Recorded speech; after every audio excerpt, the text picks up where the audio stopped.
नमस्कार दोस्तों, मैं विजय कुमार आपका इस YouTube चैनल पर स्वागत करता हूं। दोस्तों, आपने कभी ना कभी यह कहावत तो सुनी होगी या फिर बचपन में स्कूल की किताबों में पढ़ा होगा कि बूंद बूंद से सागर बनता है, या फिर कुछ इस तरह से सुना होगा कि बूंद बूंद से घड़ा भरता है।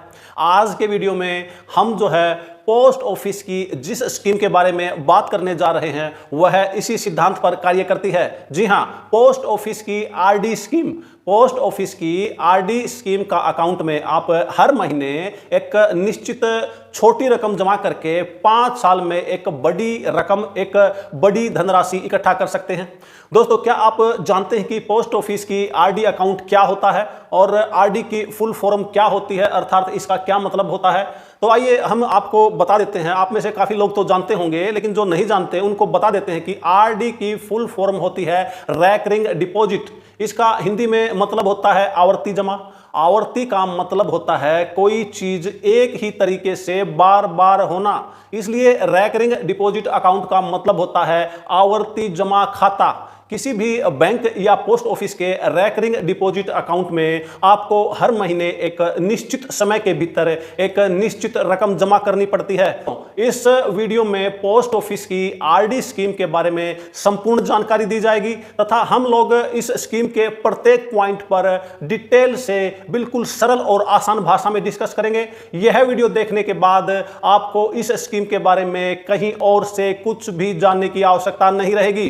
दोस्तों, इस वीडियो में हम जानेंगे कि डाकघर आरडी स्कीम क्या है, ये जो आरडी का खाता जो है कौन कौन खोल सकता है, क्या संयुक्त खाता यानी कि ज्वाइंट अकाउंट भी खोला जा सकता है, अकाउंट खोलने के लिए आवश्यक डॉक्यूमेंट्स क्या क्या होते हैं, जरूरी दस्तावेज क्या क्या होते हैं, इसके रूल्स और बेनिफिट क्या क्या हैं, कितना पैसा जमा करना होता है, न्यूनतम और अधिकतम निवेश की सीमा क्या है, आरडी की वर्तमान ब्याज दर क्या है और नई ब्याज दर के हिसाब से कितना अधिक ब्याज हमें इस स्कीम पर मिलने वाला है, कितने रुपए का खाता खोलने पर मैच्योरिटी पर हमें कुल कितनी रकम मिलती है, क्या अकाउंट को बीच में हम बंद करवा सकते हैं, अर्थात अकाउंट को प्रीमैच्योर क्लोज करा सकते हैं, यदि खाता धारक की दुर्भाग्यवश बीच में ही मृत्यु हो जाती है तो पैसा किस तरह से मिलता है तथा किसे मिलता है, तथा क्या अपने नाम पर हम कितने अकाउंट खोल सकते हैं और आरडी अकाउंट पर टैक्स छूट का क्या नियम है, इसमें कोई टैक्स की छूट मिलती है या नहीं। तो दोस्तों, सबसे पहले बात करते हैं कि यह खाता कौन कौन खोल सकता है। भारत का कोई भी वयस्क नागरिक पोस्ट ऑफिस में आरडी का अकाउंट खुलवा सकता है। एनआरआई, नॉन रेसिडेंस इंडियन जो होते हैं, इस अकाउंट को नहीं खोल सकते। उसके बाद 2 या 3 आदमी मिलकर के संयुक्त खाता, ज्वाइंट खाता भी खुलवा सकते हैं। ज्वाइंट खाते भी जो है 2 प्रकार के होते हैं, एक ज्वाइंट ए तथा एक ज्वाइंट बी। ज्वाइंट ए जो खाता होता है, इसमें सभी खाता धारकों के हस्ताक्षर, जब हम निकासी करते हैं, खाते को ऑपरेट करते हैं, उसमें से विड्रॉ लेते हैं तो सभी खाता धारकों के हस्ताक्षर आवश्यक होते हैं। जबकि जो ज्वाइंट बी टाइप का अकाउंट होता है, उनमें जो है कोई भी एक जो है उन सभी खाता धारकों में से, जमाकर्ताओं में से कोई भी एक सिग्नेचर करके वहाँ उस खाते से पैसे निकलवा सकता है। उसके बाद आप अपने माइनर बच्चे के नाम भी जो है ये अकाउंट खुलवा सकते हैं, लेकिन बच्चे की उम्र 18 साल पूरी होने तक अकाउंट का जो संचालन है उसकी जिम्मेवारी उसके माता पिता या गार्जियन जिसके द्वारा वह खाता खोला गया है उसकी ही रहती है। कोई 10 साल की उम्र पूरी कर चुका बच्चा अगर चाहे तो खुद अपने नाम से भी अकाउंट खुलवा सकता है, और अगर वह अपने हस्ताक्षर करने में सक्षम है तो अपने नाम से वह खाते को संचालित भी कर सकता है। कोई मानसिक रूप से असक्षम व्यक्ति, जो जिसको मानसिक रूप से स्वस्थ जो व्यक्ति नहीं है, उसके नाम पर भी उसके गार्जियन या उसके माता पिता या जिसकी देखरेख में वह रहता है, आरडी का अकाउंट खुलवाया जा सकता है। गोद लिए गए बच्चे का भी जो है उसके माता पिता के द्वारा आरडी का अकाउंट खुलवाया जा सकता है। तो आइए दोस्तों, अब बात करते हैं आरडी अकाउंट में जो है न्यूनतम और अधिकतम जमा की सीमा क्या है, मिनिमम और मैक्सिमम डिपॉजिट लिमिट इस खाते की क्या है। पोस्ट ऑफिस आरडी अकाउंट में हर महीने आपको कम से कम 100 रुपए जमा कराने होते हैं। 100 रुपए से कम 100 रुपए से आप यह खाता खोल सकते हैं और अधिकतम इसमें जमा कराने की कोई भी लिमिट नहीं है। आप 100 रुपए से ऊपर जितना भी चाहे उतना ही रुपया आप जमा कर सकते हैं, परंतु शर्त यह है कि वह जो पैसा है 10 रुपए के गुणनांक में होना चाहिए। अर्थात आप 10 रुपए के गुणनांक में कितनी रकम से भी यह खाता खोल सकते हैं, आप 1000, 500, 2000, 5000, 10,000, 20,000, लेकिन उसको जो है जो रकम से खाता खोलते हैं वह 10 से डिवाइड हो जानी चाहिए। लेकिन ध्यान रखने योग्य बात है कि आरडी अकाउंट में हर महीने जो है आपको बराबर पैसा जमा कराना होगा। अर्थात जितने से आपने शुरू में खाता खोला है, जो इनिशियल डिपॉजिट आपने की है, पहली बार जो खाता खोल के जो खाते में डिपॉजिट करके आपने खाता खोला था, हर महीने वही रकम आपको जमा करानी होती है। आप उस रकम को चेंज नहीं कर सकते हैं। यदि आपको उस रकम को बढ़ाना है तो आप एक अलग से खाता खोल करके उसको जो है अलग से खाता चला करके रकम जमा कर सकते हैं, लेकिन उसी खाते में उस रकम को चेंज नहीं कर सकते हैं। किसी महीने कम या ज़्यादा जमा करने की सुविधा इसमें उपलब्ध नहीं होती है। एक व्यक्ति अपने नाम से कितने भी खाते खोल सकता है। अधिकतम खाते खोलने की भी कोई सीमा जो है इस स्कीम में नहीं रखी गई है। अगर आप हर महीने अपनी मर्जी से कम या अधिक रकम जमा करने की जो है सुविधा प्राप्त करना चाहते हैं तो आप पोस्ट ऑफिस में पीपीएफ या फिर सुकन्या समृद्धि अकाउंट खुलवा सकते हैं।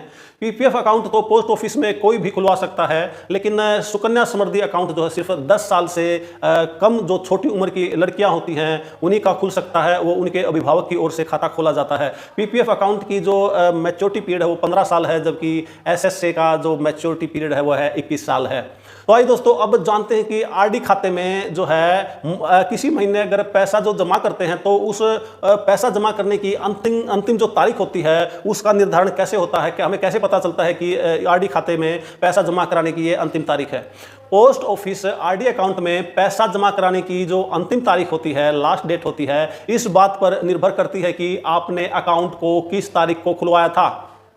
अगर आप किसी महीने की 15 तारीख से पहले ही अकाउंट खुलवा लेते हैं तो आगे चलकर भी हर महीने की 15 तारीख से पहले आपको उसमें पैसा जमा कराना होगा। उदाहरण के तौर पर यदि आपने 5 अक्टूबर 2023 को आरडी का अकाउंट खुलवाया है तो सितंबर में भी आपको जो है 2023 में आपको 15 तारीख से पहले ही पैसा जो है जमा कराना पड़ेगा। इसके बाद पड़ने वाले हर महीने की 15 तारीख से पहले ही आपको पैसा जमा कराना पड़ेगा। अगर आपने अकाउंट इस महीने की 15 तारीख से 30 तारीख के बीच में खुलवाया है तो फिर आगे चल करके हर महीने की 16 तारीख से लेकर के महीने की अंतिम तारीख के बीच में आपको पैसा जमा कराना पड़ेगा। उदाहरण के लिए यदि आपका आरडी अकाउंट खोलने की तारीख 25 सितंबर 2023 है तो आपको अक्टूबर 2023 की 16 तारीख से 31 तारीख के बीच में ही जो है पैसा आरडी खाते में जमा करना होगा। अब जानते हैं कि अंतिम तारीख पर यदि हम पैसा जमा नहीं करते तो उस पर पेनल्टी यानी कि डिफ़ॉल्ट के क्या नियम हैं। अगर आप अपने अकाउंट के लिए जो निर्धारित अंतिम तारीख होती है उससे पहले अगर पैसा जमा नहीं करते हैं तो आपको जुर्माना देना पड़ता है, पेनल्टी देनी पड़ती है। पेनल्टी जो है 1% के रेट के हिसाब से लगती है, यानी कि यदि 100 रुपये का अगर कोई आपका खाता है तो उस पर आपको 1 रुपये की पेनल्टी लगेगी। इसी के हिसाब से जितनी ज़्यादा रकम बकाया होगी उतनी ज़्यादा पेनल्टी आपको जमा करानी होगी। उदाहरण के लिए आप अपने अकाउंट में हर महीने 1000 रुपये जमा करते हैं। अगर किसी महीने में आप निर्धारित तारीख से पहले पैसा जमा नहीं करा पाते हैं तो अगले महीने में आपको 10 रुपये पेनल्टी यानी कि डिफ़ॉल्ट के रूप में जमा कराने होंगे। पेनल्टी जमा कराने के बाद ही आप अगली बार पैसा जमा कर पाएंगे। दोस्तों, क्या आप जानते हैं कि आरडी खाता डिसकंटिन्यू कब होता है? अगर आप 4 महीने तक लगातार पैसा जमा नहीं करते हैं तो आपका आरडी अकाउंट डिसकंटिन्यू हो जाएगा।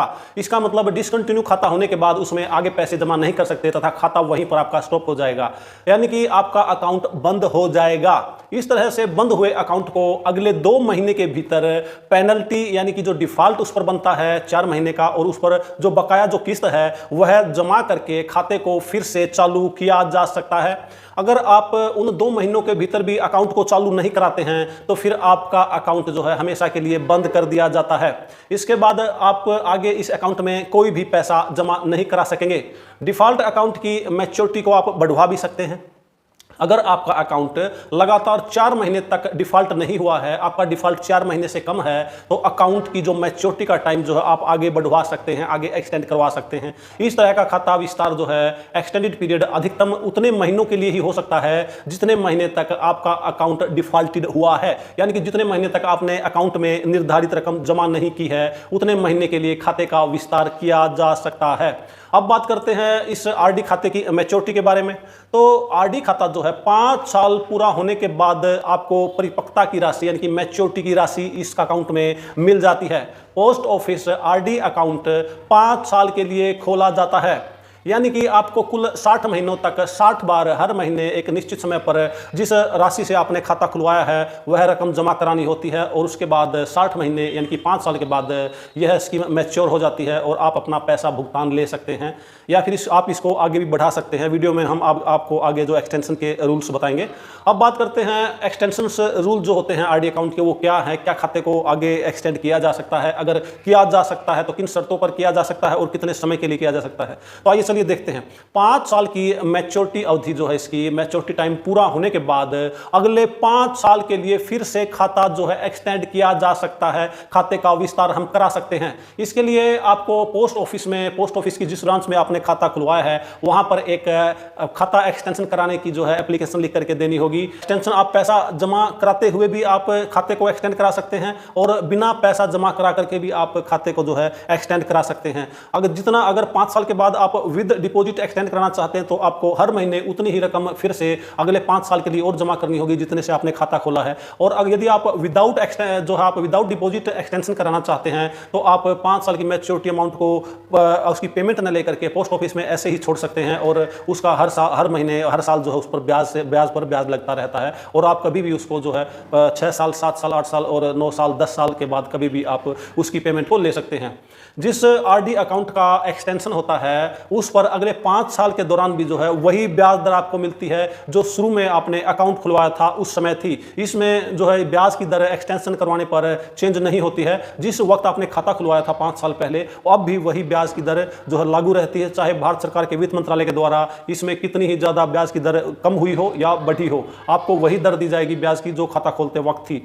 खाता विस्तार किए गए जो एक्सटेंडेड आरडी अकाउंट को आप कभी भी बाद में बंद करवा सकते हैं।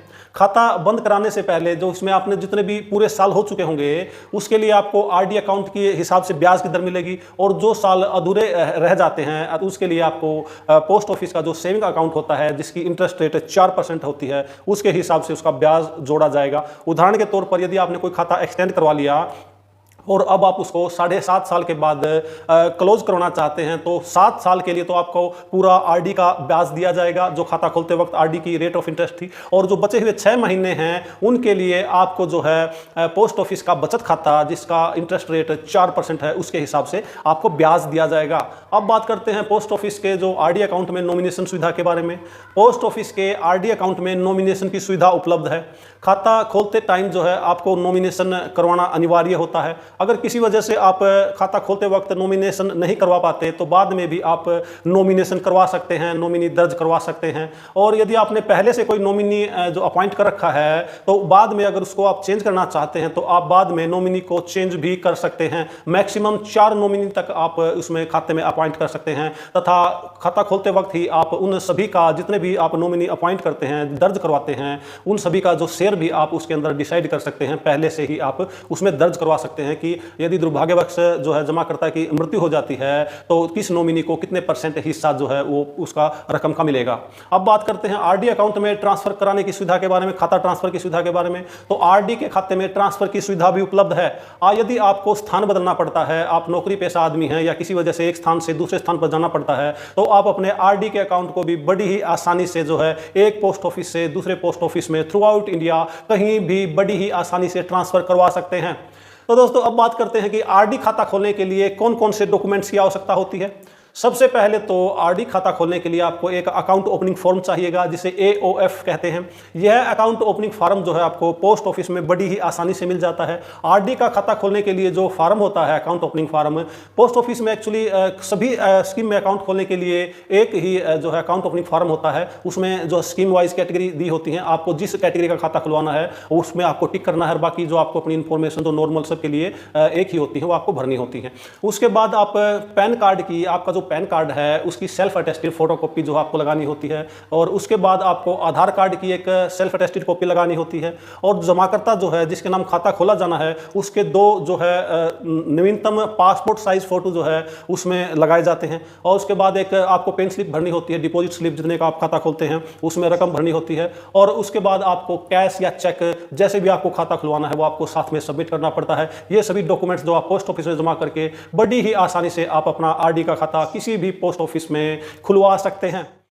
अब बात करते हैं पोस्ट ऑफिस की आरडी स्कीम पर मिलने वाली ब्याज दर के बारे में।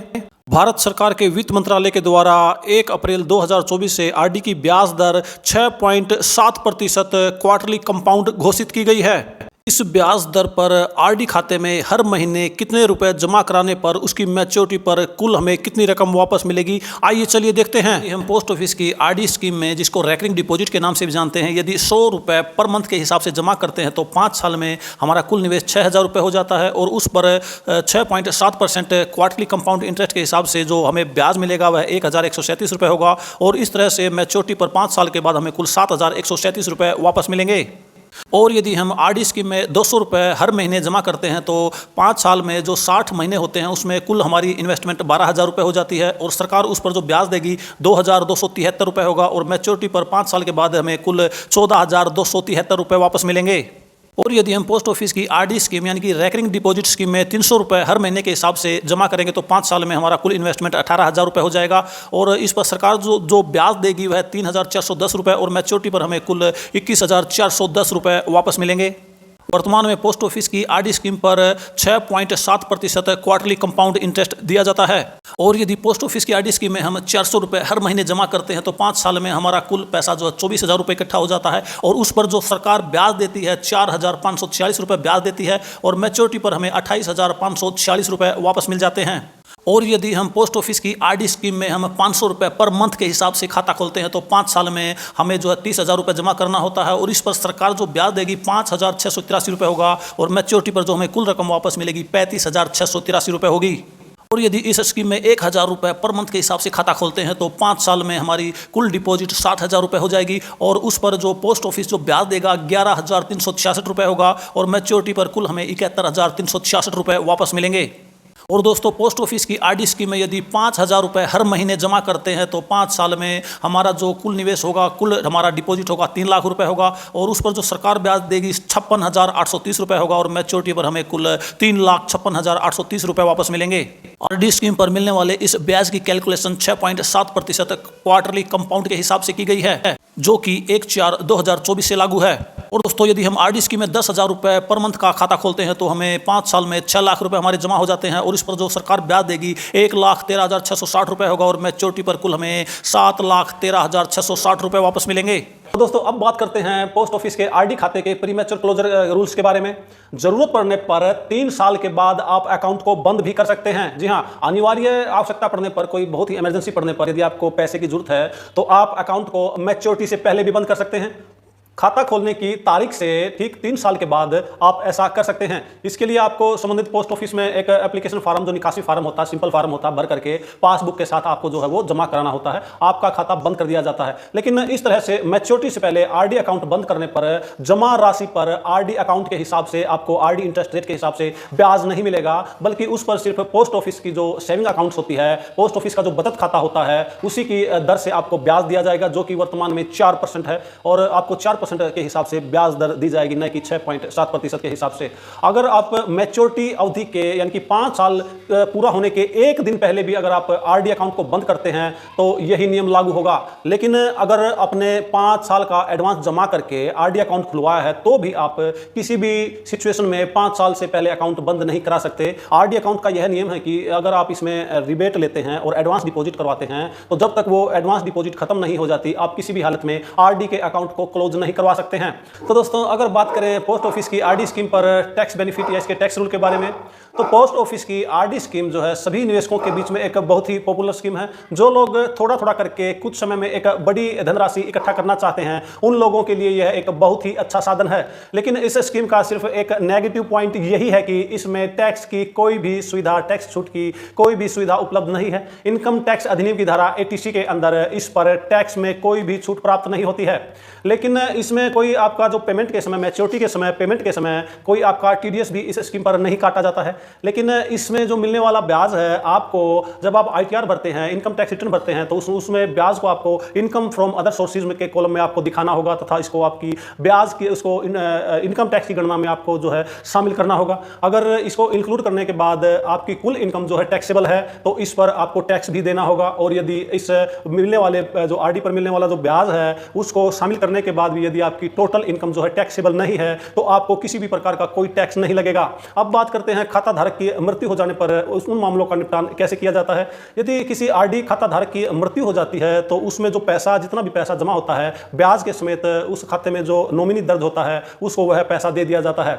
आरडी अकाउंट खोलने वाले व्यक्ति की दुर्भाग्यवश जो है उसकी मैच्योरिटी से पहले ही मृत्यु हो जाती है तो उसके अकाउंट में जो नॉमिनी दर्ज होता है उसी को पैसा पाने का अधिकार होता है। इसके लिए नॉमिनी को जो है एक क्लेम फॉर्म भर के पोस्ट ऑफिस में जहां वह खाता स्टैंड है उसमें जो मृत्यु होने वाले जो अकाउंट होल्डर है उसकी पूरी जानकारी, खुद की आईडी तथा वो 2 गवाह है और उनकी आईडी और जो है उसकी इंफॉर्मेशन उसमें फॉर्म में भर करके फॉर्म जो है पासबुक के साथ पोस्ट ऑफिस में जमा कराना होता है तथा एक निश्चित समय के बाद, काफ़ी थोड़े समय में, बहुत जल्दी ही वह क्लेम जो है पास हो जाता है और उसको वेरिफिकेशन के बाद पैसा दे दिया जाता है।